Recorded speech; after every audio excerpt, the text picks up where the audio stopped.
So, Burnsy, morning. Morning, mate. How are you? All right, now we're in here, yeah. So Yeah. it's me on the stairs. Yeah. Yeah, so great to have you on. As I probably explained to you, we shout about people who are doing great things in Brum. Obviously, you've been Trying.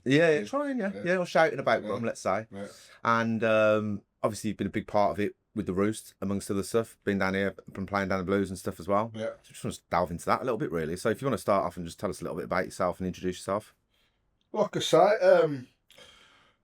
I just mentioned from Erdington, Bandy Country, them all over there. Yeah.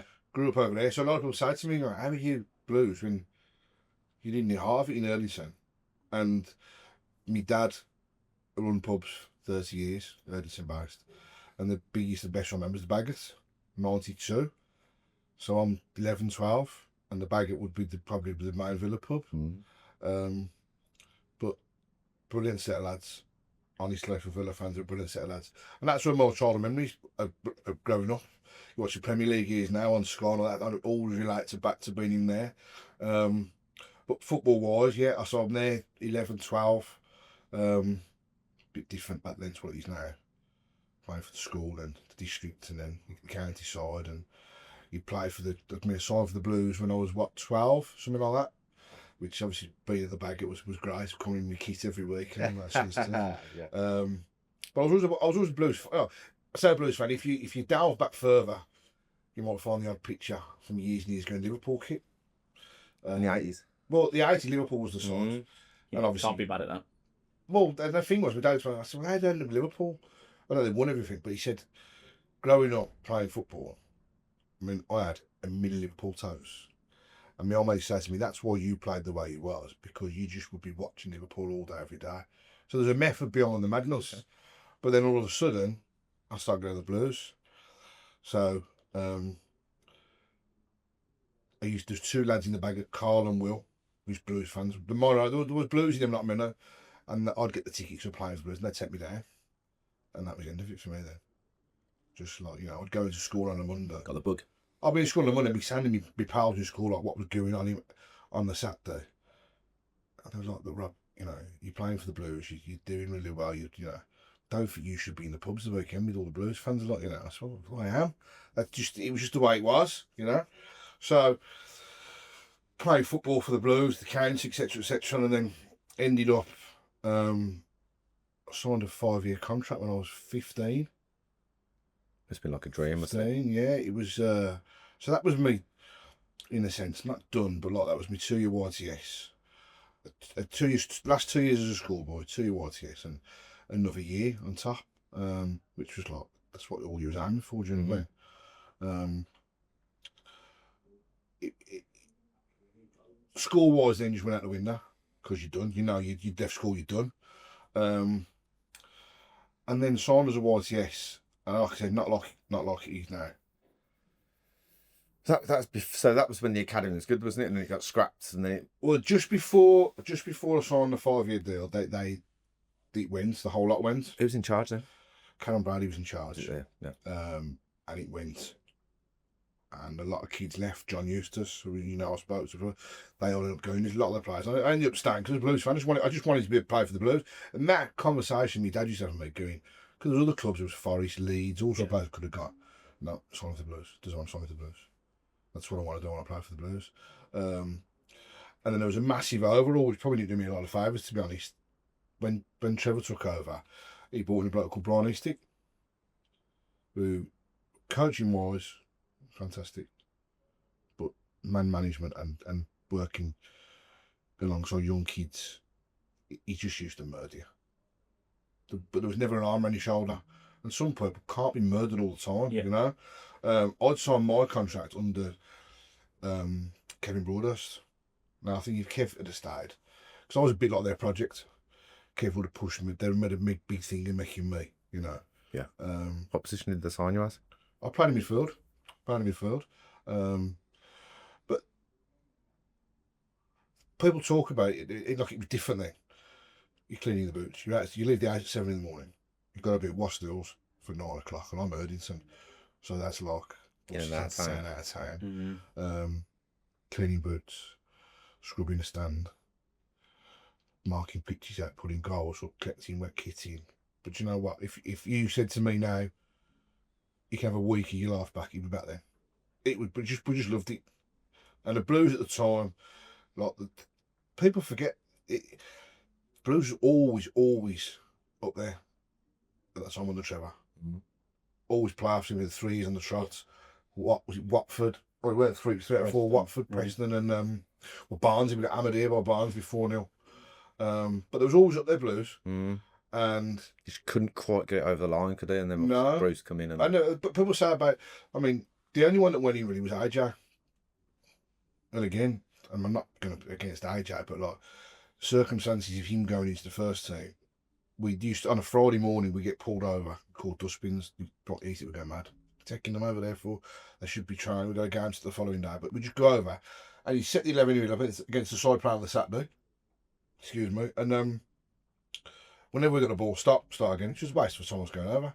Well, at least particularly morning, they let us play, and the ball dropped round about the left back area, and God rest him, Gary Ablett was just in between the ball and AJ.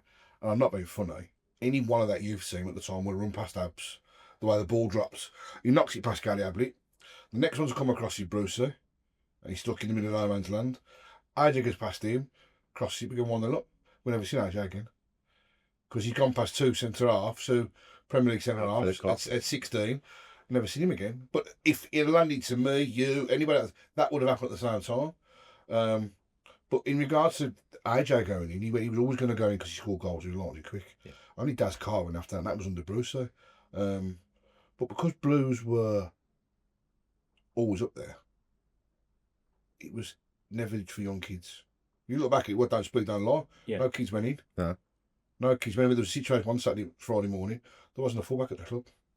Granger, Jono, Jerry Gill, John Painter was in and around. When after us, Painter was. Anybody who could play, Gary Rowett was there. Anybody who could play fullback was injured. And the lad called Tony Capaldi in our youth team was playing for Cardiff and Plymouth and Leeds. And we went, we've got to be the squad town. Got to be at least be. There's not a fullback at the club. And we were all buzzing thinking one of ours going to the pitch.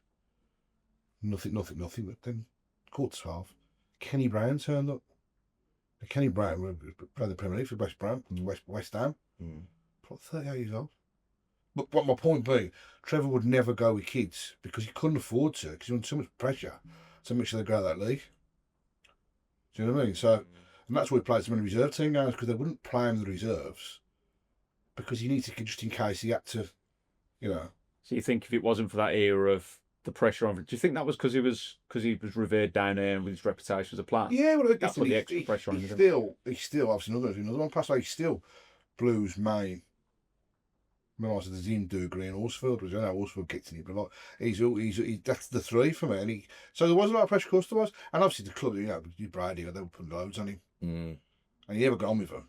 There was always cat and dog, you know. So, so yeah, there was no kids going at the time.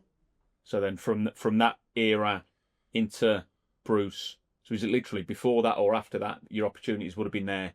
But it was wrong place, wrong time to be. You know what? I mean, like I said, people are going to watch this and go, "Who's this clown? He never played for them." I never played for the first team. Yeah, I was there 4 years. Played a lot of reserve team games. I was going to say, you get 200 reserve team. We just said that. I said, it wouldn't have been far off. So the different types of games. Do you know what I mean? Unheard of to get that many. No. Listen, Tony Capaldi, who went to Cardiff, but he went to Plymouth from the Blues, and he must play 400 reserve team games together. Every week he was playing. And he was lucky that when his contract was up here under Brucey, Plymouth had seen him and wanted to take it out, and he got a guy, and he went on a great career, Tony. What's that like for motivation for you guys then, knowing that there's no pathway, or there's very little pathway to actually get from the reserves to the first team? It's probably... See, the thing, like I said, you live in a dream in a sense of... I mean, we had a lot of kids who lived in Middlesbrough and Liverpool, and they hated it. Because they're not going nowhere. Do you know what I mean? They're not good enough. And I know they're just why they don't want to be around here, don't want to be here, they want to go on. But it's different for me. Just thinking, if ever there's that chance, you know, but there was never going to be. Like the Kenny Brown thing, there was never going to be a chance to go in. But because you're a Blues fan, you don't want to. Listen, like I said, you know, when the day come, it was all over for me. It was like, oh, what do I do now? But the perseverance of it, going, well, there might be a chance. I might have a spate of 3 months when I go just do 3 months of mad things and get a chance. That's all it is. Wow. They see training one day, something in it like they like. I mean, Ian Bay was reserve team, mate. Ian Bay loved me.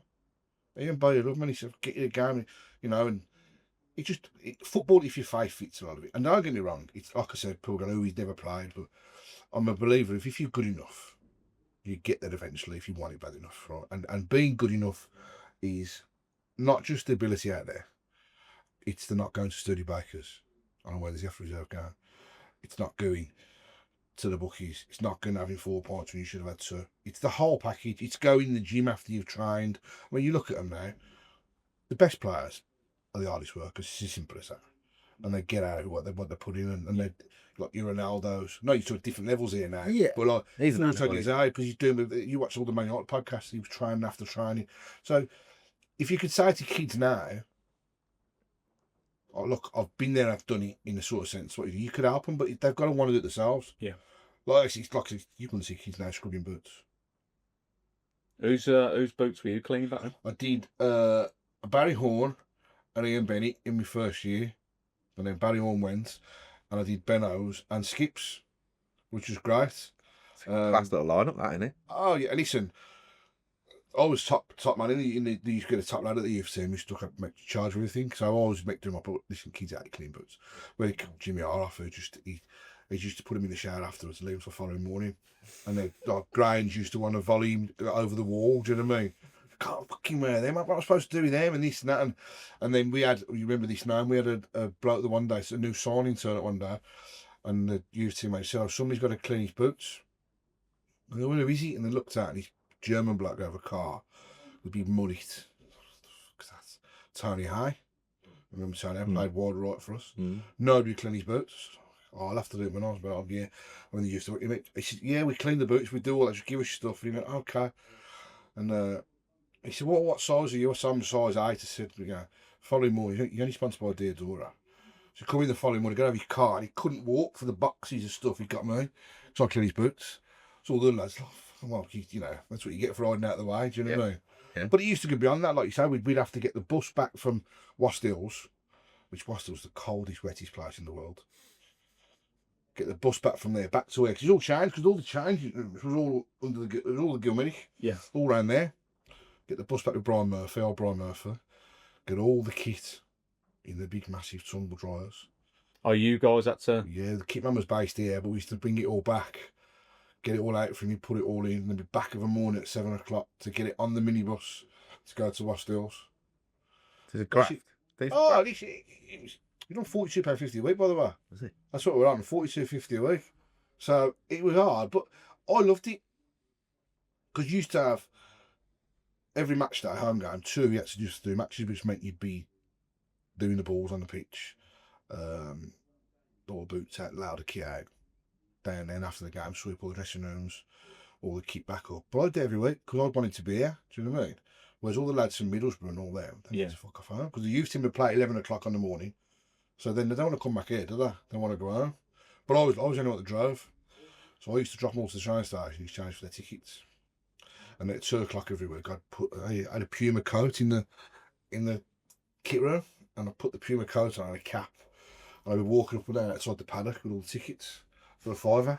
Because I had all the tickets. Side hustle. Yeah, because I'm on 40 a week. Yeah. So that I used to go. So I used to do what, but I wanted to be round Stop it. just short of the fake moustache and glasses. Yeah, I wanted to be round it, you know, because just being a Blues fan, I wanted to, you know, that's what it was about for me at the games, and I go to the away games. I like saying, and people, you shouldn't be doing that at away games, going to the pub and away game, but it was. But it's different then. There was none of these, no mobile phones. No Facebook. And people say to me, because nowadays, if you play for somebody under 8, you've got a Wikipedia page.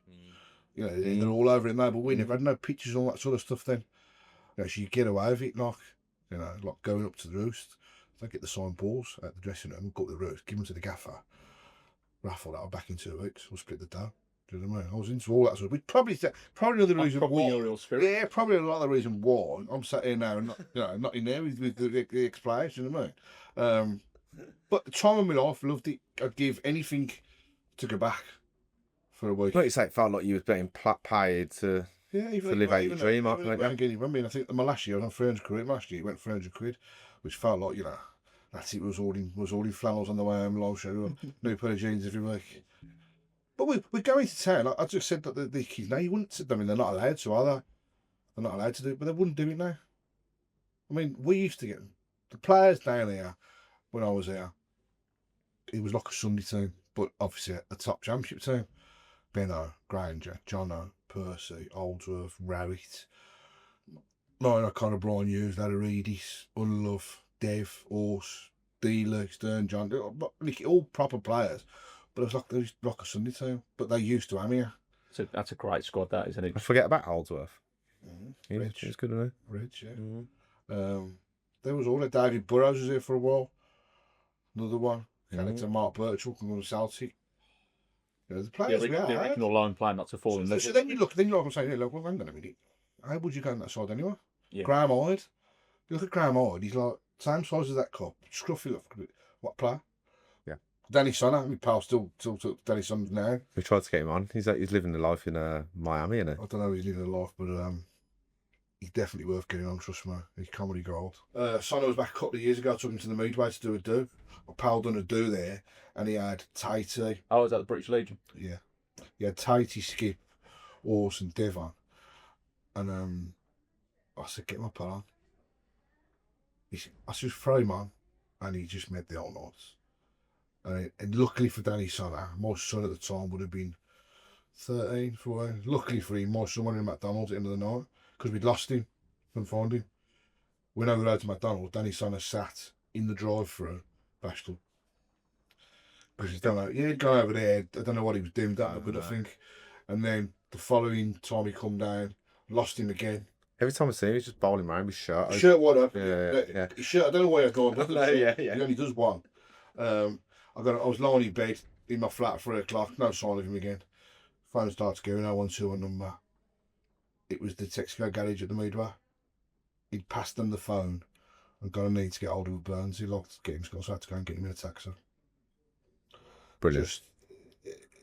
He broke my daughter don't speak now because he broke the shelf in my daughter's bedroom, falling over. But listen, doesn't matter. He's comedy gold and I'm doing anything for him. Yeah. And he come on and he some of his stories, you know. Oh God, yeah. Because they had a live before Blues, didn't they? Yeah. Sheffield Wednesday. Yeah. Playing Premier League for Sheffield Wednesday. Yeah. He was going to sign for Spurs. He was going to sign for Spurs. He was, and it just didn't quite happen for him. But yeah, again, all the players around that time. What you said, I'll go back to what I said. Yeah, it's pedigree. He wouldn't have got in anyway. Yeah. He wouldn't have got in anyway. You know? When did the realisation after the 5 years come up? Do you go into like negotiations then? No, well, basically with me, the difference. I played in my first year as a YTS. I snapped my cruise ship at Notts County.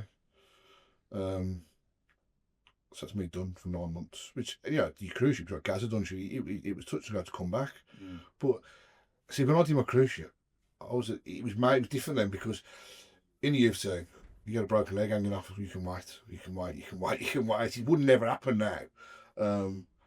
Luckily for me, after a month, the one physio, John Price, tried to tell me to run around my stills. I kept falling over. So they start writing it, fix. And then luckily I come down here. And Neil McDiarmid was cool. Yeah, Neil McDiarmid, the first team physio, who was the best physio you'd ever within 2 minutes. You've done your cruise ship. What's going on? So I always spent 9 months down here with Neil because there was the gym. If you were properly injured, we spent over a period of time. You're based here with Neil, an old gym over there, brilliant. It stunk. Honestly, it's like just sweating. Everybody loved it in there. A lot of ex-players used to come back here from other clubs to rehab here with Neil. She was here at the time we went to Cov. They'd all come back here to work with Neil. So I had 9 months doing that. So I missed the first year. Come back from it. Played the second year. Played the third year, like reserve team football. And then the last year I was there, Brian Eastie thought he was Arsene Wenger and he started signing foreign players in the youth team.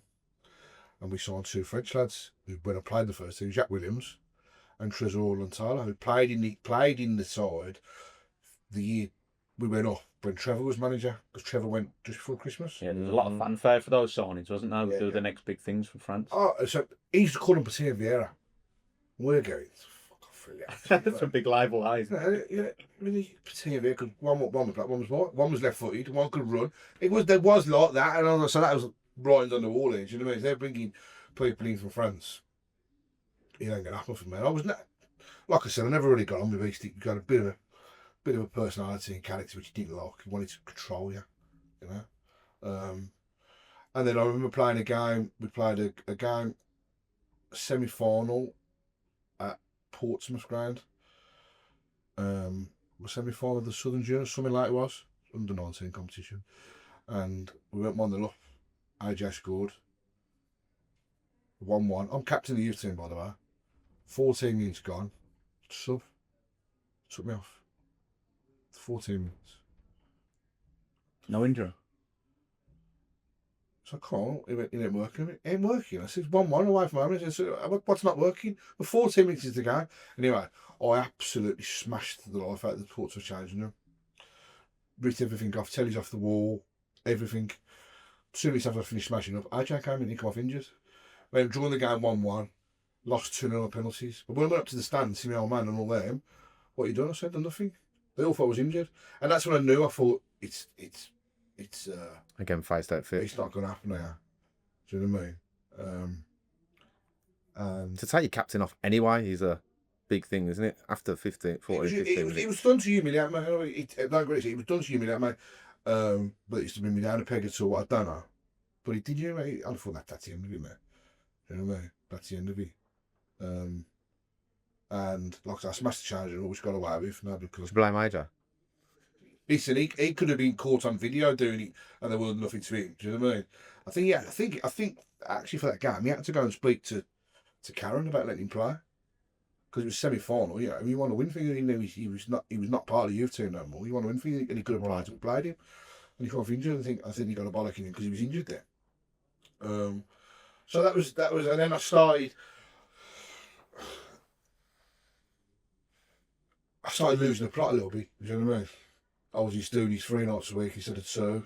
And this is like when we spoke to Paul Tate, and he was saying, talked about this, and like when you come into the end, or if you've got issues, and that, who did you speak to for welfare or those types of things? There was no one, was that? Who did you speak to? Like there was nothing there. Like I say, we used to get hammered if we went into town with our tracks on. You know, the only way you track to in town on the bus on the way to a game, do you know what I mean? You see these kids now, and they're walking around town with headphones on because they've seen them get off the bus on Super Sunday, washboard under them, the tracksuit, flip flops on. They've never played a game, and they never will play a game. But they're so protected now, and you can't say anything to them. Like, mine Granger and Paul Tate put Jimmy off in one of the industrial dryers over there. And short of turning it on, and they killed him, do you know what I mean? Like, Granger, he used to get the balls, I was only collecting balls after the training, and he'd volley them over the Riddle Road, down the Riddle Road, because if you lose a ball, you're fined. It was all stuff, I loved it. I thought it was great because it builds you, it builds a character, do you know what I mean? Because it happens to them. He did, he go, fucking fetch that then and say another hour. So then they're going, where he's concerned, so the balls, they're supposed to be, he's getting fined. You know, I'm 40 to 50 a week, you get fined tenner, you got nothing left. But they think it's hilarious, you know? They think it's hilarious, and you used to get hammered. And rightly so. And rightly so. I was probably the worst ever out because I was injured for 9 months. So I'm bored. Yeah. And all the academy lads were coming. When we was last year the YTS, so the academy lads weren't allowed to clean rooms. So they sat around doing, well, we're cleaning and doing stuff, they're not to do it. So when they're out training, they all come with their little sponsor out at the time, the academy lads. So I'd swap everybody's tracks it over. All the pants would be done with DP. I'd cut the ends of the socks off. Yeah? So when they put the sock on, the foot could through it. But what I'd done was I'd filled the trainers full of ice. So the ice would melt, so they got no That's socks. not Home Alone. Yeah, so what's the difference? Then they go to the kit manager, Richard Clark, and go, well, I got no socks. And Clark go, fuck off. It's your problem. So you got kids walking around with freezing cold feet, no pants, no socks, that have been cut up. We used to have one Alan Hardy, we'd hang you on the peg from his pants. Every day I try and hang you on, give him a wedgie and hang you on the peg. Yeah, I don't think you get away with that these days. Listen, It's it's character borderline bullying and criminal at some stages. But it happens. Like when I went in as a young kid, and the sandwiches come out, my sandwich was shut for all the shit off my boots, all the stuff they fill it up like yours. It's just something happened. Like I say, Tatey and them, they've said it was to do with Granger and Tatey, and as we're proving next week, I went the wrong way and I ended up in trouble. I was in prison a few times. And after the one time I came out of prison, I approached somebody, may have been Dean Alford actually, was at the time, and I said, look, you've got these kids now who are walking around thinking they're professional footballers. And they're not. And I'll be honest, say our youth team, it weren't the greatest youth team. There was me, AJ Capaldi, Daz Carter, Craig Fagan, Marcus, all them sort of kids. We'd give these kids 10 now. Just because we were taught the proper way and we used to fight and battle for it. Do you remember? They'd give everything there. And I'd said, look, I've gone the wrong way. I'm trying to get myself sorted about it. Is there any way that I could get a job? Because even though I was that game at Southampton was coming to the end, I was earmarked for the coaching. Right. In my last year, I was running under 15s, who Marcus Payne applied for myself. I was going for all the badges and everything, and it's all ifs and buts. But if what happened in the next chapter didn't happen, I'm fully convinced I'd have been somewhere to be the job now. It's all ifs and buts. So I didn't get to do that. But I was saying to her, surely there should be a job somewhere where, right, I'm sitting there, I've played at this level, Yeah. I've gone the wrong way, I know what mistakes are made, I know what, because if you give me my life back now, at 18, I'd be in the first team at 20.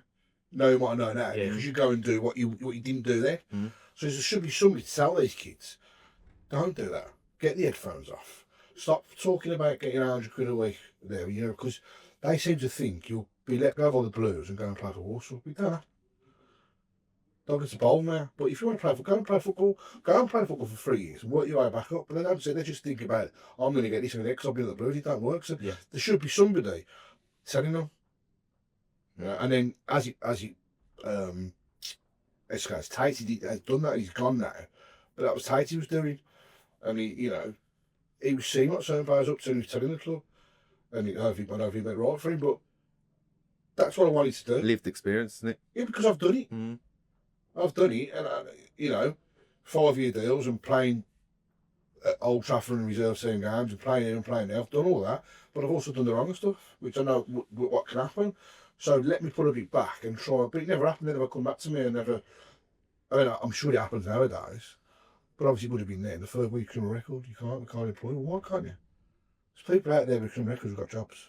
The best Especially youth some workers, football. I think the best youth workers are exactly that, Oh, are the 100%. people that have been in prison Yeah. or have been in trouble and have been able to, like say, use that life experience to show the kids which ways. One kid out of 50 made it through something that I'd have said to him.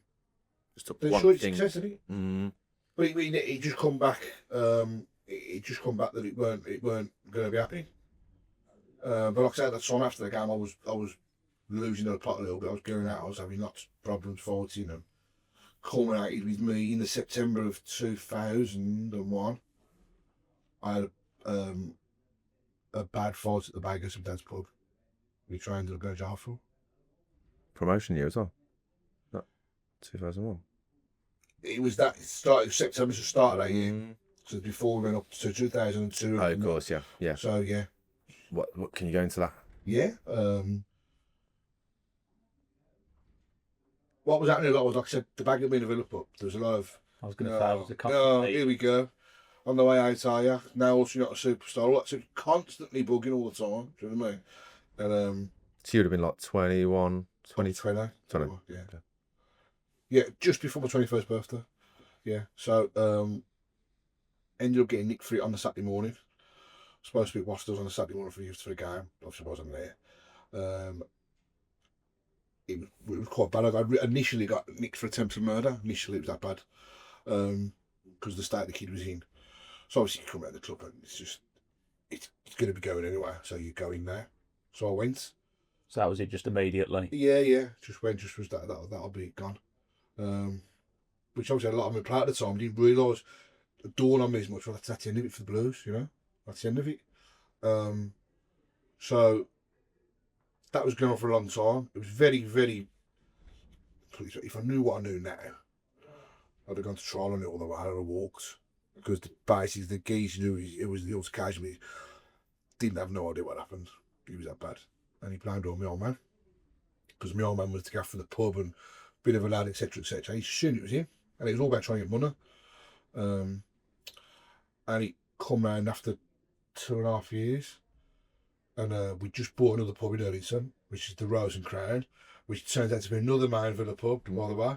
So we had the two of the main villa pubs, and we just was in the court, and the barrister said, "Look, somebody's going to jail. The kid was too badly injured. Somebody's going to jail, so there's nothing we can do about it." I said, "Well, what's A, B, and C? What, go to trial? Do what?" He said, "Well, if you go trial and lose, you'll both get 7 years minimum, both of you." But my dad's done, I think.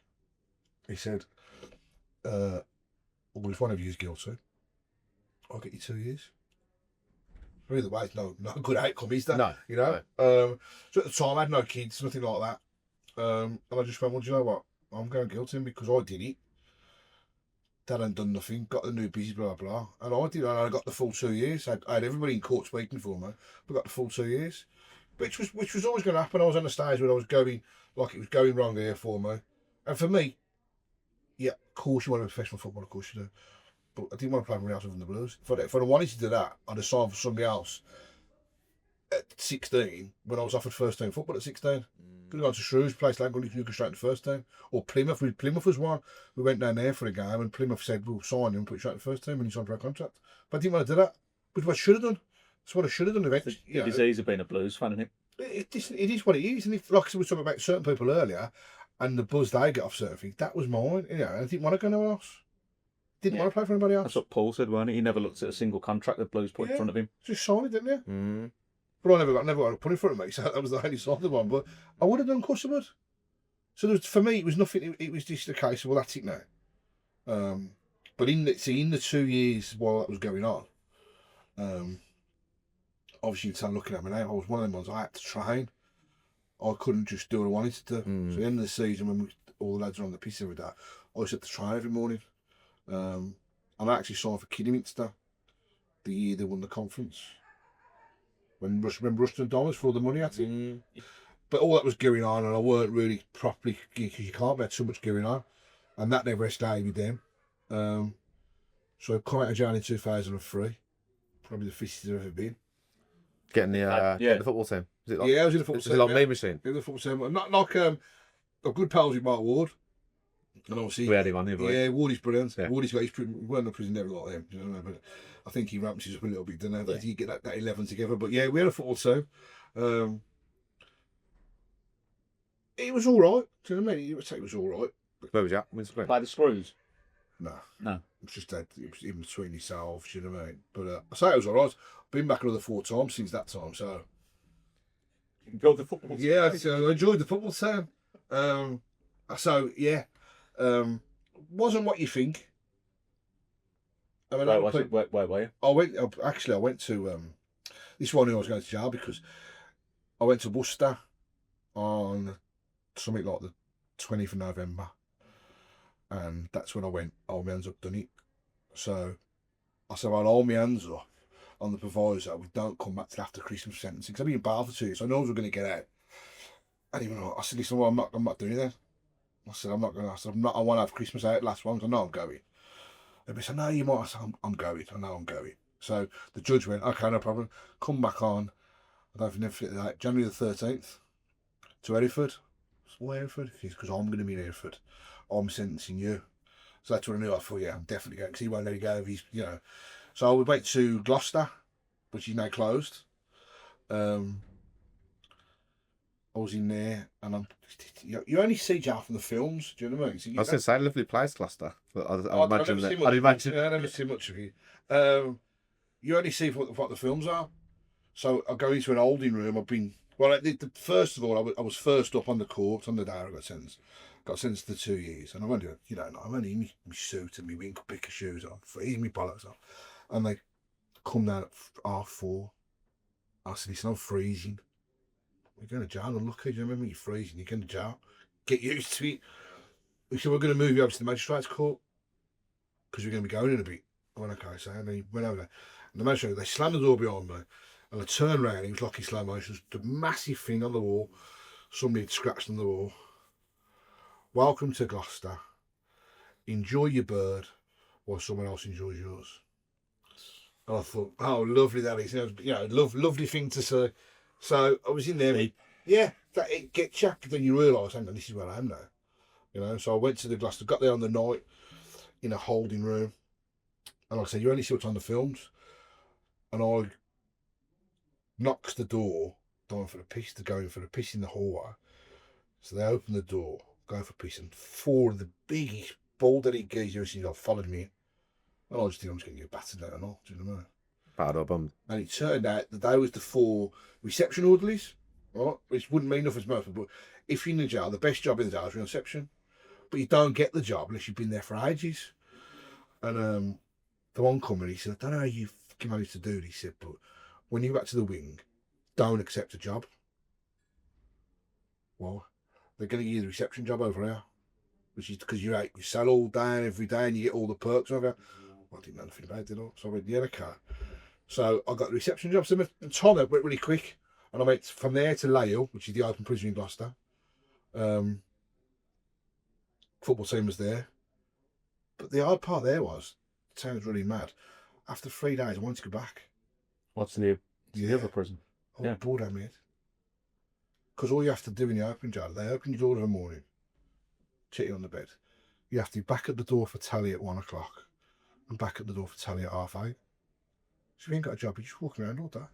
I'm used to being opened up at 7 in the morning, reception all day, doing bits and pieces. Don't go back. I didn't even go back till 8 o'clock at night. I've got a load of letters on the floor. He replied to all my letters. I'm asleep. He went like that. He really went like that. So after 3 days in later, which is supposed to be you want to be, I went, I want to go back. I've had enough of this. But you do adapt eventually, and I come out of there in the August the following year. Went back to my dad's pub, which he's always been in pubs. Then he was starting to move. Hang on a minute. I come out really fit, but I didn't want it no more. I couldn't have, like I said, I was earmarked for all the coaches. I'm going to know the game inside out. I could come down here and like, everybody is better than the people on the pitch. Hey, shit, I could do better. No, you couldn't.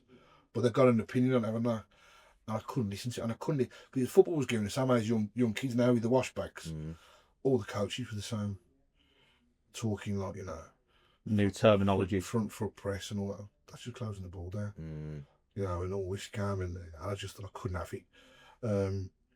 So by the time I was 27, I stopped playing. Stopped playing at 27. Because I'm riddled with arthritis now, so I struggle to get out of bed for a piece now. Do you know what I mean? The last game I played was down here in 2016. Joey Hutchinson, nearly broke his back.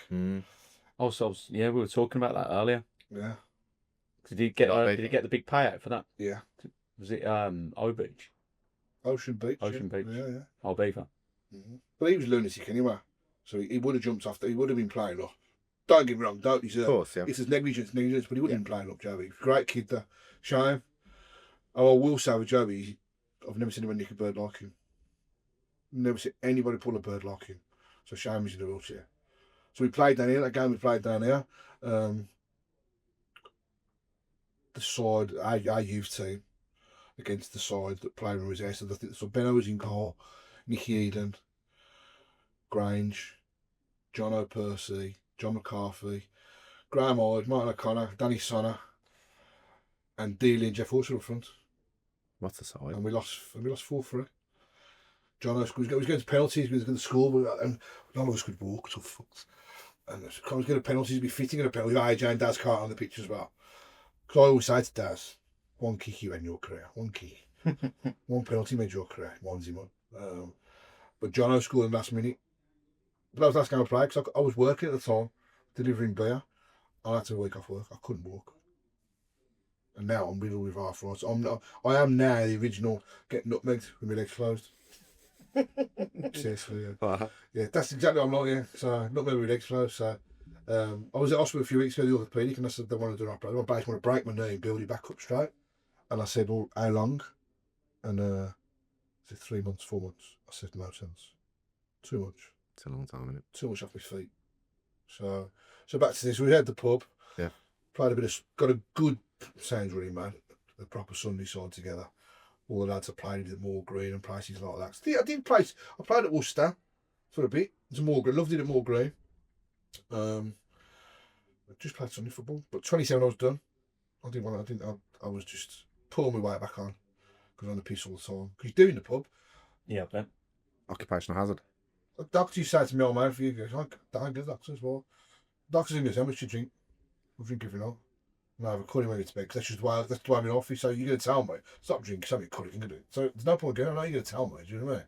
So, like I said to you last night on the phone about my old man, I find myself, biggest influence on my life, but I find myself, all the stuff is doing me 8 years ago. Dad, shut up. I'm saying it every day, it's been. I set up your WhatsApp picture on it. My missus now got that done because we never had because moving forward on to what I did after when we had the football there at the pub there, sorry, I went the wrong way completely. Wrong people doing wrong stuff. Lost a lot of friends. Lost a lot of friends in a 4 or 5 year spell. You asked me today about regrets. No regrets. Because for me, I was you pointless regretting something. 'Cause you can't do anything about it. You can't change. You played the cards you dealt with. You fucked it up. That's up to you to put it right. Do you know what I mean? So no regrets. But the only regret with life is I had 2 years out of my dad's life because I was total carnage. I was involved in other stuff. I went to jail another 4 times. Drugs and drink. Fraud. For A lot of money problems with different things going wrong, missing and owing money for different things. Then started gambling, trying to get the money back. It was just total carnage. And me and my dad best mates. And I've never spoken about it to anybody apart from this is the first time I spoke about it. I had 2 years out of my dad's life. He just cut me off for 2 years. Which is the only thing I regret because we was that close. Like I said, jail another 4 times. Doing a lot of wrong stuff. But come out of jail in 2019. Mad story really. My solicitor texted me. He must have been drunk because he only ever texts me he's drunk from mother. And he texted me, he changed that 300 quid. And luckily for me, I went, fuck you, 300 quid. I said, no. I said, I'd never walk out the front door. We ain't having it. I always get on dancers, do you know what I mean? Like, I'm not paying you no more. I said, I ain't got anywhere. I've come out of jail, I've got no family. I speak to my kids. All spoke to my kids. Me and my kids are really close. You see by the picture, I'm really close to my kids. I've got nowhere to go. I was on the sofa to sofa. And he just texted me, I'll come and see you in the morning. Well, fair enough, I'll just leave it at that then, because all on beggars can't be choosers, can they? And but nobody knew these problems I had. No, I was always able to front it out. Nobody knew. And he come and see me, and he said, well, where are you living? And I tell you where I was living. The pub we had, the Rose and Crown, which we got rid of in 2011. I went and seen the gaffer there, because she used to rent the rooms upstairs.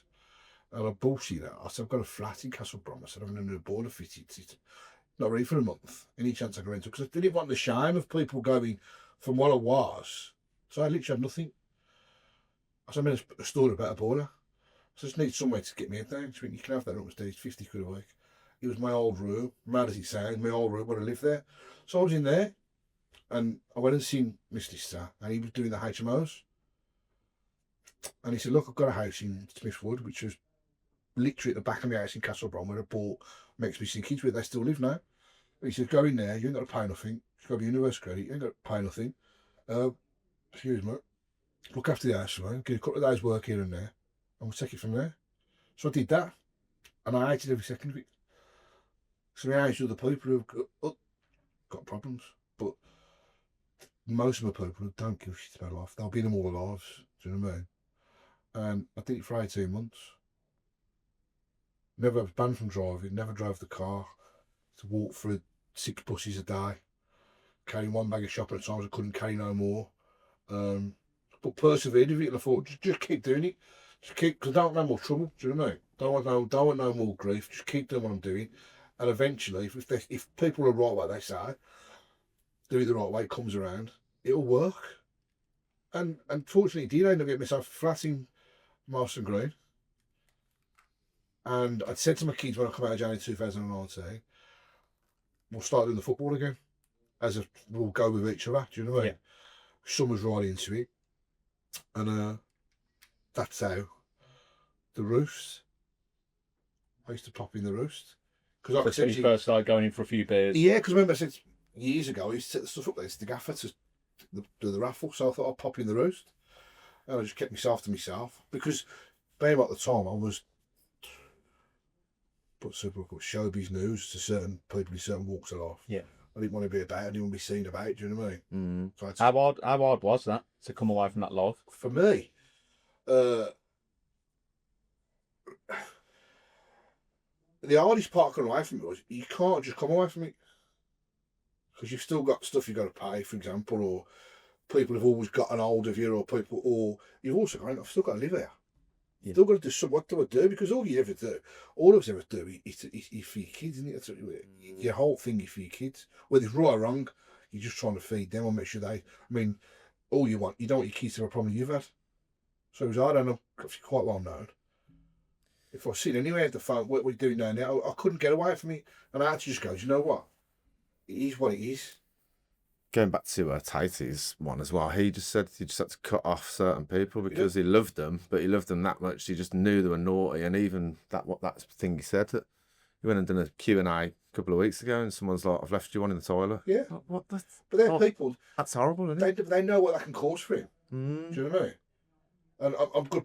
I'm not. Tatey was here when I was here as well. And I spent a lot of time with Tatey when he was injured, and both the same sort of things. I mean, that's come back. The Baggett used to say to me, "Rob, we hate the Blues. You come with AJ, come with Horsfield. Do not bring him here." Yeah. I think it's just do not. Out of all of them, do not bring him in there because they hated him. Yeah. You know? I see some Tatey's no different. He might punch your head in if you're not careful. Well, he won't punch 40 of he will batter him. All of us, they hated him because Tatey was that at the time. You know, it's like you say, he was involved with them people, and I managed to get away from certain people, and I was over the moon about it. It left me with nothing at all, but I thought I'm going to lose everything. I said lost 2 years with my dad, which I could never get back. Do you know what I mean? Which we were good when he passed. I looked after him for the last 6 months, and we were good. So I'm okay with that. But it's just that's the only regret I had. But yeah, going to the Roost, like my pal says to me, we can go anywhere. My missus now says we could order 6 hours away, walking somebody I know. It's always been that sort of kid, you know somebody. So it was really hard to try and keep my head down. Yeah. Try and stay on the straight and narrow. Try and stay away from certain people and try and get to where I'm nearly at now, you know?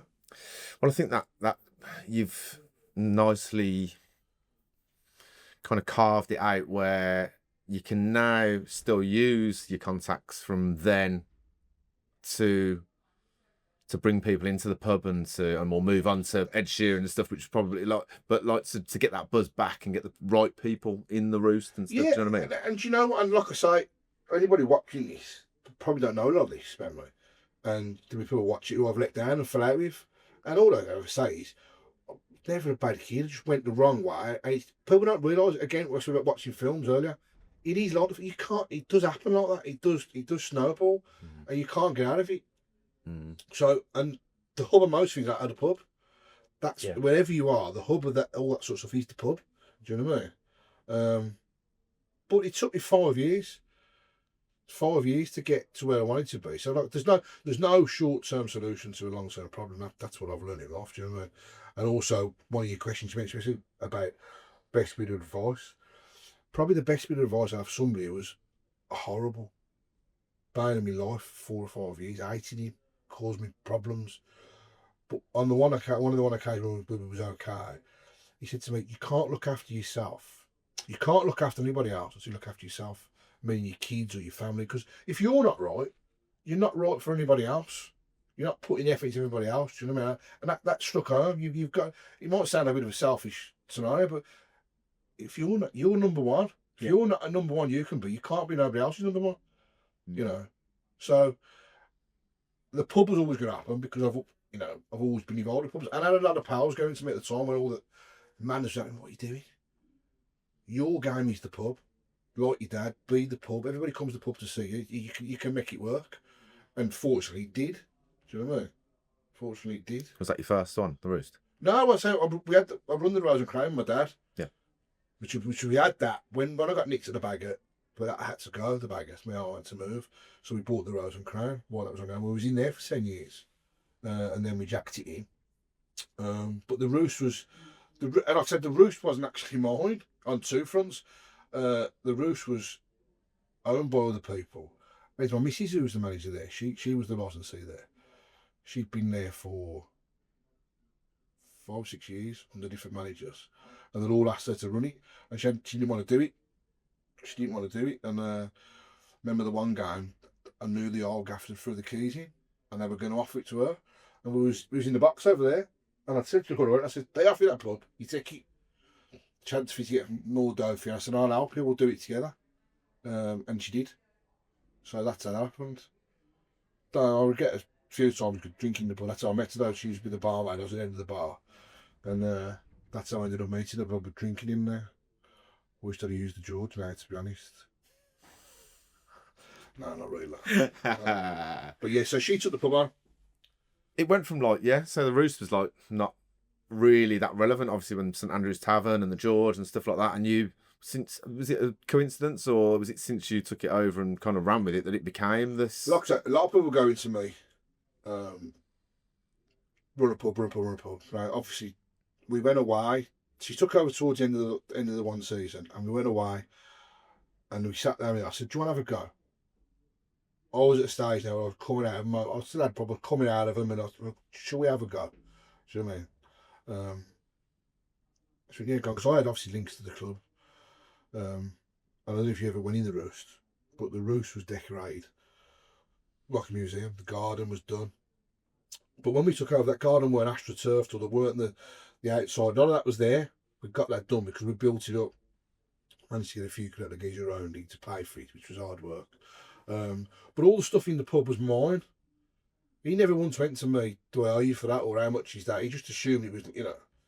So he'd done that, and then obviously know a lot of people, and they started coming and seeing us.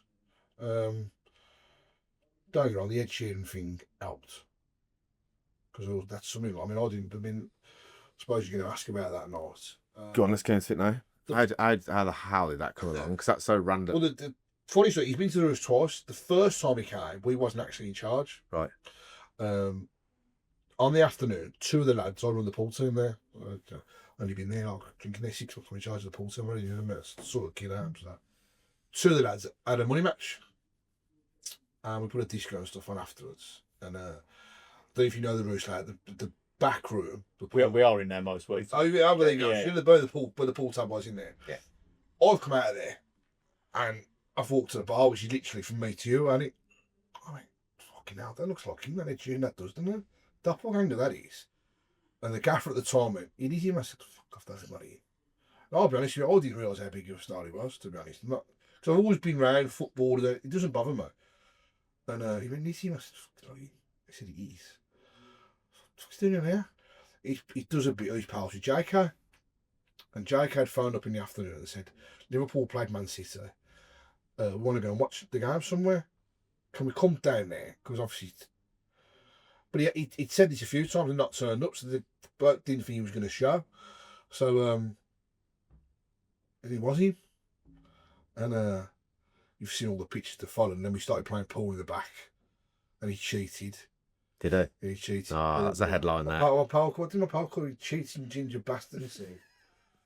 That's probably not the headline. That's not the No, headline. it won't be that one, no. Yeah. So he was in the back. As you see the video, that wasn't made up. That was genuine having a laugh. The headline now is Burnsy called Ed Sheeran a cheating ginger bastard. Yeah, but the best part is it went on. It was madness. I mean, my daughter phoned me, and she went, "I've heard it." I went, "Yeah, he's next to me." She went, "No." I said, "He stood next to me," and he said, "Who's that?" I said, "My daughter." He took the phone off me, hung up, and then FaceTimed her. And she just couldn't believe it. And he screenshotted the FaceTime call. And she's got that. I think she got that in the bedroom now. But he was brilliant. He said, look, you can have whatever pictures you want. Do whatever you want. He said, but just don't put it on social media till I've gone. Because if you do, and I didn't realise how big he was, but now I do. Yeah. If he didn't know he was in there, that place would be mobbed. Because the following night, on the Monday, 2 French people coming back.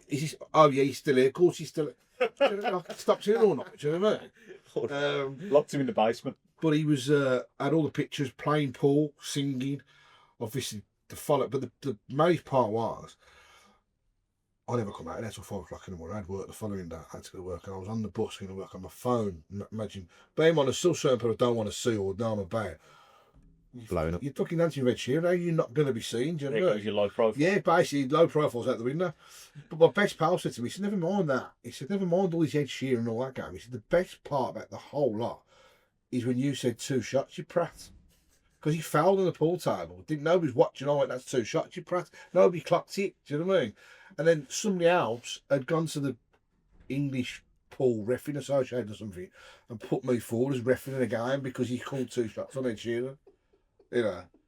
But it did put us on the map. But what I will say, it's worth 300 million quid. He didn't buy a drink. Didn't it? Did not buy a drink, It's though. not only So the the whole. rich, I mean, he was pouncing roll-ups off a little pat in the corner as well. You see anybody who roll-up and pat them a roll-up. So There's so many. that's why they've got the dough. I'm going to get him on now for a Yeah. right to reply. He cheated at pool, he didn't Yeah. buy a pint, and he absolutely nailed Pat's roll-ups. Yeah, and the second time he come back, I was lying on the settee in the house, and I knew the phone was going to ring because I knew he was in town. And I'm lying there, you know, you just got your shorts on, you're just comfortable, pissing down around. And the phone went, and I went, oh. She went, oh, I got to go to the pub. She went, oh, why? I went, come on. I went, yeah, come on, he's there. So we went up, and he come up, and he was in the garden, the roast under the thing, just smoking. He had about 3 hours. Signed a few Pat's shirts. roll up again, was it? No, That was like this one. that's probably where he's now, because once you punch, you don't get around there. Punch is always in punch. They always have a part-time, sorry, because they only do want to drink and all that the night. So And we started speaking to his security like you saw, and they went, listen, he loves it now because you don't nose him. He can have a drink. You know, and at the end of the day, all he is a bloke who's very good playing the guitar. I thought that's basically what he is. But he's gone to like, I think he'd probably be top something. it must be solid just to go and just be normal, mustn't it? That's I think what a lot of it is. Yeah. And he just because when he called me, he had 2 cars parked across the front door, another 2 cars parked on the side. But he said to me, Daddy's coming and stay in the car they're right now. Because he knew when he knows. And as JK pops up to the new place now, and I said to him, he said, you won't see him for 18 months, he's on tour. He said, but he will be back. Because he does say that he's great up there. I suppose when you've got that level of fame, if you can find somewhere where you are allowed a level of normalcy, just have a beer. He's in a pub, he wants a pint of Guinness.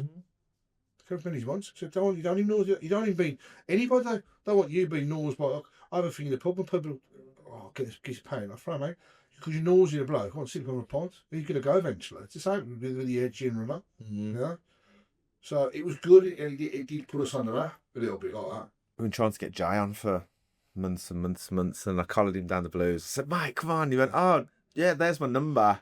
And I think he regrets giving me his number because I've like tried to ring him about 5 times and dropped him a few messages. Yeah, I don't know how many phones he's got though. He's probably got a Nor's phone, like a family phone, work phone. He rings his number. He's on the phone. He's so busy though, isn't he? Because I've seen he could just come up from Thailand, and obviously he's just got loads going on. So we'll get him eventually. You know, and again, like you say, we haven't even got to real reason what maybe with the pub for the busy thing, but he's doing what he's doing for the club. Yeah. Do you know what I mean? Again, Blues fan, so he should be on. Mm-hmm. I'll tell you what, make sure you go on, see the lads. Yeah. Because that's what you want. You say it's all about the club. This is, yeah, this Like, Everybody's doing this. Common denominator is the club. Yeah. And just doing bits around Birmingham, shouting about Birmingham and saying how good it is in these, frankly, shit times at the moment. Not for the club, but for the just generally, yeah. The club's good. So tell us about the new chapter at St Anne's now. So, well, it was an opportunity. I took again when we was at the Roost. We took all the coaches there, and the supporters clubs I'm involved in now. They had no time for the Roost, because when Coff was there, he let when we played him in the cup, and we was the away side. He let Coff fans in as the home ground. Now a lot of us doing the old bill, so it's their home fixture. Really? Yeah. He studied with the Coff fans, which this is Bob. Our time at the Roost, it was hard work with him. Yeah. And this will describe because he went no on the Coff fans because he was thinking 10 grand. The other option was not to open. So I understand if you get a business, you take 10 grand, you open, but then what he lost over the next 4 years for that 10 grand opening probably would have been more. Do you know what I mean? So a lot of people wouldn't go near the Roost, they wouldn't touch the Roost. That's insane that the police did that though, isn't it? Yeah. regardless of the technicality of home game, whatever, it's clearly not the home pub, is it? No, but he should have shut. He should have shut. He should have bit the bullet and shut. So a lot of people wouldn't go to the Roost. And it's only from us being there, me and the missus. When I said the Roost, my missus Holly, she want to watch it, so I have to throw her in. Yeah, Right? yeah. Hi, hello. She was the licensee, so she worked there for years. She knew it inside out. We basically took it from £7,000 on a match day to 20 plus. I think at one stage we got 1.3 million 3 seasons we took on a match day for that pub. And you see that cup of coffee you got me this morning? That's more than we got off in for doing that. Which people, I tell people that story, and they look at you like as if you're talking Swahili, so can't be right. And I told you, every piece of memorabilia in the pub was mine. Never once said, "Oh, you," and then caused a stink when we left. Moaned about where it had gone. Was your idea to get the DJ in the back and stuff? Yeah. People approached us for that, and I said this as well when they came in the pub.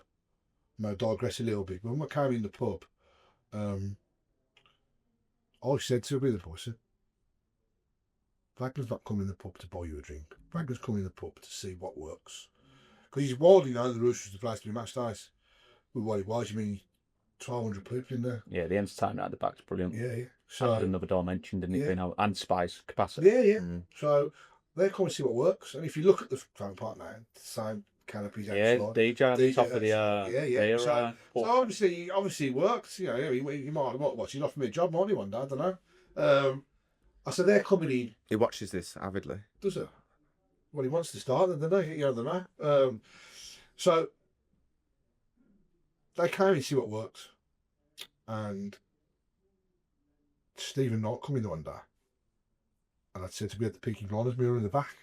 I said, Steve, do me a favour, if you more did a bit. I ain't been that nuisance. You have a picture for us for the Facebook page, because you mean, well, I can do. He said, but not be a better picture opportunity, a bit, if you know what I mean. When I'd heard that Brady was about, we was coming, etc. the centre, I thought, nah, he ain't going to come. And then all of a sudden, Stephen Knockwood, he said, can I have 10 pots of Guinness and 30 bottles of Bud? So I thought, well, they're definitely coming out now. Bud, yeah, the Bud give it away. But they love the Guinness, and then they imagine the Guinness. So they came in, and you've seen the video, they came in, and it was brilliant. And the whole place was a buzz. That was the first game we played Leeds. It was called the Pen, first game. Yeah. The atmosphere was unbelievable. I still remember that atmosphere. And it's crazy, wasn't it? You know, so like I said, back to all the people that didn't go in the Roost, we're going back. I'm openly saying, you mean, our main group is Central Blues Travel, who we're going to touch on what we're doing it with Tony Rattler. And Tony said, I wouldn't come back for you. I only come because of you. I've got no time for him. We come because of you. So, as I said, when I mentioned the numbers earlier, I never got a drink. Hang on a minute, we're doing this. I did it with my missus for the main reason. You always want to be better than you, and you want to try out more for your family. And I said, it gives us opportunity to put us on the map. And it did. But St Anne's, there was a few conversations going on about it might become available, looking for someone. I said, let's do it. Because all the coaches that we bought to the Roost originally went from there. That was their old home. You know what I mean? Yeah. So we knew we'd get them back. And also, mate, the amount of people that, like Brian and all the lads who spoke before, they only came because of me. They said, we have to walk from where they are. We're going to come past the ground to you. And then after, we're going to go away from the ground to where we want to go. So they're only coming because of me. Do you know what I mean? Which I think has been proved now with the Roost, how it's going. But again, the Roost, if it takes £1 million a week, fine. If it burns to the ground, fine. I'm not interested. We're happy where we are. Served the purpose at the time, and it got us what we wanted to do. your stock, you've gone when your stock's high as well, yeah. That's what I said to somebody. I personally wouldn't want to follow me into that job, me and my missus into that job, because I think it only go one way. If it doesn't, then prove me wrong. But I'm generally not bothered because I'm happy where we are. So this opportunity came up, and we thought, well, let's do it. Different type of challenge, because we hadn't been open for so long. As I explained to you earlier, match days is getting better and better. We're one big massive room. We've done it all out. TVs all around the room. memorabilia is up, but not like the Roost. It's a different type of room. It's signed shirts and the better stuff. Great for functions and stuff, and we've got having football events on in there. English boxing event next weekend. All that sort of stuff. Get such a rider. Get some of them. Well, Roy's been mate, but he's going to watch his now. He's another bollock off. He's going to put one event on yet. I don't know what. So yeah, when Ryder's watching this, you give him a push, he can put one in there. That's it. But yeah, we had one. We had Tony Cohen and Mark Ward in there when we first opened, which was good. It's a great room. I don't know if it's a great room for that. I'll have to come by. Definitely. We will do, yeah. More than Mark, obviously. And it's good. I'm happy there. It's good. It's going to get better and better. I was going to say, when the sports quarter lands then as well, you're absolutely primed. Well, it's also obviously the way Digbus going. You know, I mean, at the minute it's in all the roads and all that, but when that tram system's done and the sports quarters, just don't get me wrong, the Roost is never going to last, because I said at the time, you can't compete with billionaires. You can't compete with billionaires who know what they're doing. Most billionaires who want to spend money. You've got no chance. So eventually the Roost is going to go at some point, because they're just too big. That's where it's all going to be. Do you know what I mean? But like I said, football fans are creatures of habit, and they do what they do for the Roost. They're still at the 97, that's the Shannons have one. Well, Shannons was the sites. And then they have one in there. They do what they do. We're going a lot with the live bands at the new place, which is great. We've got them all booked in. We've got Colour 6 after the Cov game. Great band. Brilliant band. Johnny Constable. Yes. After the Cov game, Colour 6. Brilliant. Chapter 99 at Boxing Day, played the other week. Yeah. Mitchell Thomas, who does the Johnny 2 band stuff, he's there. Brilliant. Before the Southampton game. So we're doing different stuff. All stuff I couldn't do at the Roost. Just different layout, do you know what I mean? But so the way Digbus going with all the green stuff and everything that's going on there, we want to be part of it. I've got to check my phone because I wrote some down and I've forgotten what off the top of my head. Yeah. The 8 groups we're working with 8 supporters groups. We're not the official supporters group. Right. We're 8 independent groups, which our main one is obviously Central Blues Travel. Here they are, because I never remember them. Zulus in the Community, the Blues Trust, Blues for All, Black Country Blues, the BCF Project and Northside Blues and Blues Collective. We're all independent sports clubs. We've done it at the Roost before, but we're doing a massive push this year. We do the kids stuff, the kids at Christmas, and this year the homeless. So we're working at the minute with the Age UK to 2 Christmas parties for kids in care, 14th and 21st. Brilliant. And we're also doing the homeless Christmas Day. Brilliant. 11th or 1, something like that. So having actual homeless people in for a Christmas dinner. Which, again, people sit and go, oh, they're doing it to plug a... Yeah, of course, it's a business at the end of the day, but this is something we do every year. We do the Easter eggs. We do the elderly people at Christmas, all the hampers and all the non-pet. That's all the collections have started already. There's drop-off points in Digbus. I mean, so like plugging the club and stuff. It's still people getting stuff from it, isn't there? Like, but you understand from the side of the side. Yeah, There's always something, oh, they've gone there to that. It's not about that, because we've done it at the Roost. Is there any has there not been any conversation with the club about tying in, or is it just a completely independent thing? This community trust that they do. No, because we're independent sport. We're not none of the official sports clubs. Now, since we have started this advertising it, which you'll see more and more on it for a few weeks. A couple of the OSC have jumped back there doing stuff, but we're independent from that. And it's not just to Birmingham. I think if there's people listening in or get hold of it in the Redditch, or they're outside, or they're Warsaw, we go outside, because we have that much stuff, believe it or not, here, but we struggle to find places for the kids' stuff. Really? Yeah, because a lot of why you're doing it and what's what. But this year we've done it all in. We've got kids' names this year for the party, so when they do come, you've got it's pointless giving 6-year-old Johnny a Peppa Pig. Yeah. Because they're going to go, got specific stuff for them. It's every specific this year, which is what we're trying to push, along with with the homeless stuff as well. That's where we're going with it, and we're working with all the other pubs. Well, the other pubs. You've got the big balls there who are involved, all the neighbourhood community involved, the fancy. They're all there. Like I said, we haven't just moved there for this. We would have done it at the Roost as well this year, anyway. but it's because with Central Blues travel, it's like they're going home. So I think that's where they Yeah. used to go from. So that's what we're looking at pushing massively this year. Darren Carter asked to ask you about Faliraki and Malia and We Faliraki. got a wife. No, we did. And we also need to speak about, what did you say? I'll never fall in love again, because we were playing it as well. So there's Do you want to forget? so there's two in there. That's cards. Carl, and he's next door, and we went to. It was year after. In that year when I said I had the problems and all that court case of going, I managed to get. I don't know. Got past missing, so I never know. But I went. We went to Malia, and there was 5-a-side competition every week. And you get a cage. You know, that's what they are now. And we started. We went. Didn't tell no we played football. Do you know what I mean? And it was the year Daz. It would have been. Probably the year before he took the. It was either that year or the year before he scored the pen, but nobody knew us.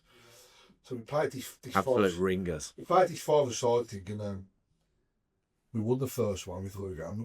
We won 2 cases of Amstel. Yes, Amstel's the worst beer. So and this is mate 2 weeks by the way. Who does lads on this for 2 weeks now? So we won it the first week. Anyway, the second week we've gone in again, and there's been a talk about these all play football. So we played a rugby team in the one in a cage. We can smash the pieces we was. So we get to the final again. We play against them. I think I got half this side, and I ended up playing centre half. I think because Daz Carl, either me or Daz in midfield, and Daz would be fit at the time. So it's 0-0. It's really close to this final, and I'm typically, and I won't change. It's like it's like I said. If I'd have played for the Blues, I'd have gone for a brick wall. Got a Blues fan, I would have done that. But we're playing this 5-a-side, so listen, we're there to win it. Like, there's no point doing it if you're not going to try and win it. And a friend of ours who played in the city, he played football. He was actually Tom Ross's son, John Ross. Just fell on the floor, pissed himself because I had to go with Daz Carter in Malia in 100 degrees of this in a 5-a-side against a rugby team for not tracking his midfield right. I said, if you don't want to track him, cough, we'll get somebody who will. Stop passing him on to me. And he looked at me. I went, yeah, I am being serious, yeah. I'm being totally serious. So I can't believe in the middle of Malia and you're digging me out for not tracking runners. And obviously he remembers it because he's told you this morning. So Yeah, he knows the stuff with him. He obviously Did you win? Yeah, we won on penalties, yeah. We won on penalties. Like called Mark. Amstel's still better though, isn't So it? we won the Amstel again. Yeah. Imagine how warm that was in that hay as well. I bet it weren't refrigerated, was it? No, and we're carrying it back. He loves warm beer. You're tickling his senses. We carried it back up the street, money got down, and it's probably in the fridge now. We left it for the cleaners. You can have that if you want it. We don't want that, do you know what I mean? So you can have that. But I'm Fish sure bowl to celebrate. AJ was there as well. Me, AJ. Imagine turning up on like a holiday and just go, I'll have a little kick around. Yeah. Leave. No one recognised, didn't he? Tony Paul played. They recognised AJ. Was it maybe the year after? I think AJ played for Palace. Yeah. In the it would have been AJ played for Palace. They just got promoted. Palace had just won the platform. And then he's rocking up in Faliraki at 5-a-side. Yeah. You got away with it. Got away with it. Like a bit. Yeah, again back then, no phones. Yeah. No phones. Oh, it's like Pappy's. It's that now, isn't it? Every time he kicks the ball for this Sunday League over 35 team, it's all over all the social medias, isn't it? Missed a penalty, scored 7 in there or something. But she's probably a good job in no phones. If we do, probably do a bit more job with those phones then. Do you know what I mean? But yeah, but like again, going back to it, if you give me a week back then, no, it's just such good times. You listen, you know that footballers will tell you. A lot of footballers don't know. Well, footballers don't know about coming out of it and having the hard times. Do you know what I mean? They should know, like, I mean, listen, AJ went play straight the first time. He never had a problem in his life because and footballers are mollycoddled. But at least back then, they were mollycoddled after doing an apprenticeship or what. Now, these kids now, it's like, they're just, like, back then, the words that I told you, it was borderline bullying, but I think it made, when you got to become a pro, the pros have always been for you because you come through all that sort of shit. And it was also. And they've been through it, so they're passing it on, passing the baton. I think if you, like, say, if you've been shoved in a washing machine, they get killed. You're in a football match and the people you're with them, and you well, hang on, I'm gonna have a go for him here. Do you know what I mean? We should play for that blue side. That's it. So they won half the games in the tunnel. Well, this is, do you know what? When we done the interview with Granger, he was telling us the things that he had done to him, Yeah, going through non-league and then toughening him up. So Yeah. again, you pass that on, don't you? You know what that made you as a player. There's an era about it. yeah. The boots thing, like I said, some of the stories of the boots, like, just leaving the shower and all. But I tell you when the boots were clean, when the boots were immaculate, Christmas. Oh, and everyone made a little Christmas buns. bonus, mate. Christmas bonus. No problems with Christmas when the boots been dirty. It was right on top then, the Christmas. Yeah. It's a brilliant time. It don't happen nowadays. And I think a lot of the pros would tell you now, they prefer it like that. Well, the kids now, they're getting contracts, aren't they, before they've even hit 18, that mean they never have to kick a Well, ball. the kids don't even try at the same ground now. I mean, I was at Boston the other week. He was really mad. A lad called Christopher Wood, who played for us from a centre forward. He's from Preston. Again, he godfather of my kids with AJ. His lads at Man United.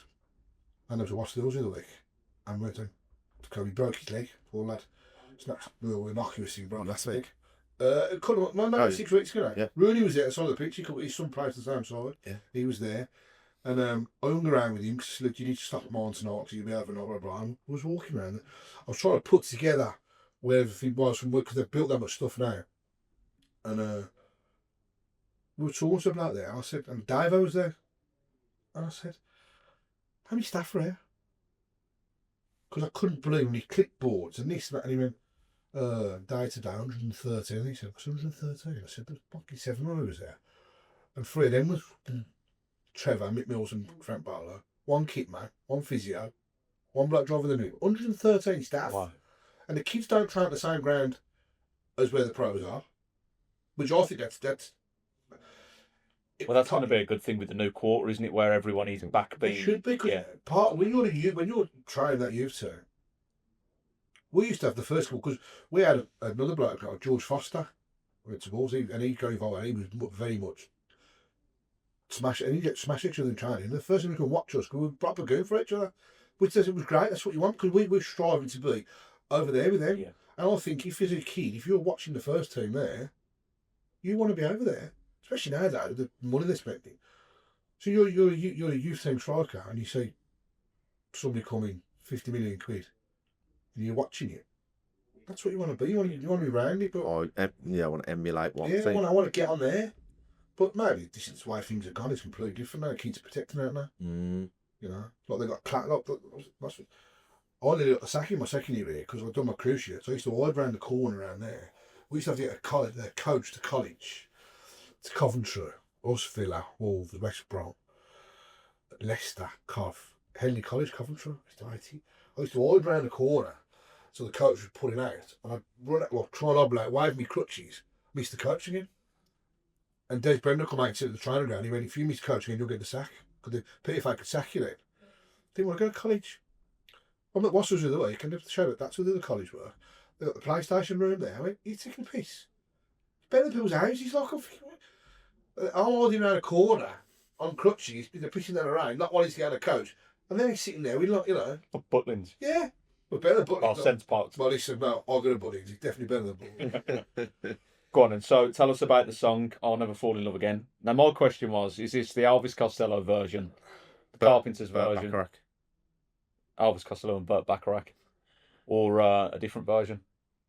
The one you haven't mentioned, you should know, the Tom Jones one. Tom Jones, Jones. okay. We did do the research on that before you got here. We listened to it. Did you? Yeah. Just listening to the song there. Yeah. Basically, we obviously the Roost all round music in it, and we run the coaches, and our coaches are all in. They have music, and even though we know we're not supposed to, we have a tot on the coach, so that we behave ourselves. And about 3 years ago, I put it on the coach because me and my pals have a laugh. It's a great song. You can't not sing to that song once you know the words. And I played it on the coach, and then another coach played it, and then went to another venue where it was an away game, and they started playing it. And everybody's saying, our coach play all the time now. Now, if you pull up an away game, one of our coaches coach through has got a massive thing under them. You know where the luggage should be? It's all speakers. And he's plays the music on for the game. And you'll hear that playing on the car parks. And I said, a couple of years ago, I said, my ambition now, I can't play for the Blues no more, right? My ambition to affect the Blues now is, I want us walking out to that, right? I never fall in love. So on Saturday, we was on the coach, so the lads on the coach. And we all started singing it, all lagging drunk, singing it, and probably get all the words. They can't get the words right, but probably Dean was pissed.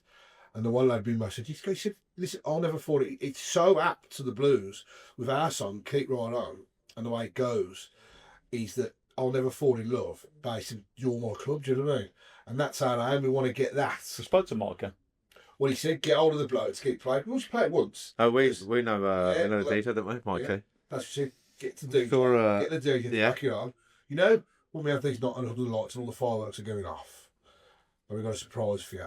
I promise you, if you put that on the old ground, I'll be singing. And then the next one, then he's to sing it at Wembley in the far final. I thought you were going to say your ambition is to get on the pitch and get on the mic. Nah. One thing I've never done is on the mic singing because I'm not good at it. And that note at the end of the again is quite tricky, and it's got. I imagine you've had a few beers. I had a few beers. It goes all over. Oh, no, it's easy with a few beers. Yeah, we can do it there. Doing it sober is a problem. But I just think I could actually see the whole ground standing up, singing that. And if I do that, then my blues journey is complete. Yeah. Mick will fix it. Never heard of it. Yeah. He said it might happen the first game. Someone go, the fuck's this? Mm-hmm. Once they've started singing. mate, he mixed Eminem 8 Mile, didn't he? He's a pioneer. Yeah. He doesn't play by the rules, so. Oh, that's where we've got a great chance then. Yeah. But yeah, that would be. I think that would be a good one. Mm-hmm. Brilliant. Be a good one. So finally, then, so people look back on Rob Burns, publican, singer, footballer, the bloke had it, Ed Sheeran. What do you want them to remember you by? Not that you got to go. Yeah, no, not that you're gonna. Yeah. But what do you want your legacy to be? I ain't got a legacy. I've on this, like I said, most people see that who's this clown on his podcast. They nobody knows who. But my old man told me in the pub trade sort of thing.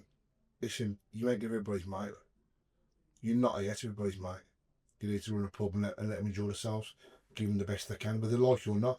And from the baguette, there's still people who I see now go, didn't like you on that, but the best gaffer we ever had. And he'd stand for that. Do you know what I mean? Yeah. So that would be the pubs thing.